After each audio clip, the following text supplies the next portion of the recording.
ಮೈಸೂರಿನಲ್ಲಿ ನಿರ್ಮಾಣಗೊಂಡಿರುವ ಸುಮಾರು 45 ಕೋಟಿ ರೂಪಾಯಿ ವೆಚ್ಚದ ವಿವೇಕ ಸ್ಮಾರಕ ಉದ್ಘಾಟನೆಗೆ ದೇಶದ ಪ್ರಧಾನಿ ನರೇಂದ್ರ ಮೋದಿ ಅವರು ಆಗಮಿಸಿದ್ದಾರೆ.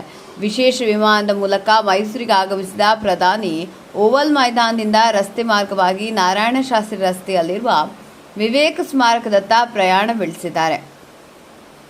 ಪ್ರಧಾನಿ ಆಗಮನದ ಹಿನ್ನೆಲೆಯಲ್ಲಿ ಮೈಸೂರು ನಗರದಲ್ಲಿ ಬಿಗಿ ಪೊಲೀಸ್ ಬಂದೋಬಸ್ತ್ ಕಲ್ಪಿಸಲಾಗಿದೆ. ಪ್ರಧಾನಿ ಸಂಚರಿಸುವ ಸಂಪೂರ್ಣ ಮಾರ್ಗದಲ್ಲಿ ಭದ್ರತೆಯನ್ನು ಮತ್ತಷ್ಟು ಬಲಪಡಿಸಲಾಗಿದ್ದು, ಸಾರ್ವಜನಿಕರ ಸಂಚಾರಕ್ಕೆ ಹಲವು ರಸ್ತೆಗಳನ್ನು ತಾತ್ಕಾಲಿಕವಾಗಿ ನಿರ್ಬಂಧಿಸಲಾಗಿದೆ. ಆದಾಗ್ಯೂ ತಮ್ಮ ನೆಚ್ಚಿನ ನಾಯಕನನ್ನು ಕಣ್ತುಂಬಿಕೊಳ್ಳಲು ಸಾವಿರಾರು ಜನರು ರಸ್ತೆ ಬದಿಯಲ್ಲಿ ನಿಂತು ಪ್ರಧಾನಿ ಮೋದಿ ಅವರನ್ನು ಸ್ವಾಗತಿಸಲು ಕಾತರದಿಂದ ಕಾಯ್ದಿದ್ದಾರೆ. ಮೋದಿ ಅವರ ವಾಹನ ಸಂಚಾರದ ವೇಳೆ ಅಭಿಮಾನಿಗಳು ಕೈಬೀಸಿ ಸ್ವಾಗತಿಸುತ್ತಿರುವ ದೃಶ್ಯಗಳು ಕಂಡು ಬರ್ತಿವೆ. ಪ್ರಧಾನಿ ನರೇಂದ್ರ ಮೋದಿ ಅವರು ಕೆಲವೇ ಕ್ಷಣಗಳಲ್ಲಿ ವಿವೇಕ ಸ್ಮಾರಕವನ್ನು ಉದ್ಘಾಟಿಸಲಿದ್ದು, ಬಳಿಕ ಭಾಗವಹಿಸಿ ಜನರನ್ನುದ್ದೇಶಿಸಿ ಭಾಷಣ ಮಾಡಲಿದ್ದಾರೆ. ಕಾರ್ಯಕ್ರಮದಲ್ಲಿ ವಿದ್ಯಾರ್ಥಿಗಳು, ಗಣ್ಯರು ಹಾಗೂ ಸಾವಿರಾರು ಸಾರ್ವಜನಿಕರು ಭಾಗವಹಿಸುವ ನಿರೀಕ್ಷೆ ಇದೆ.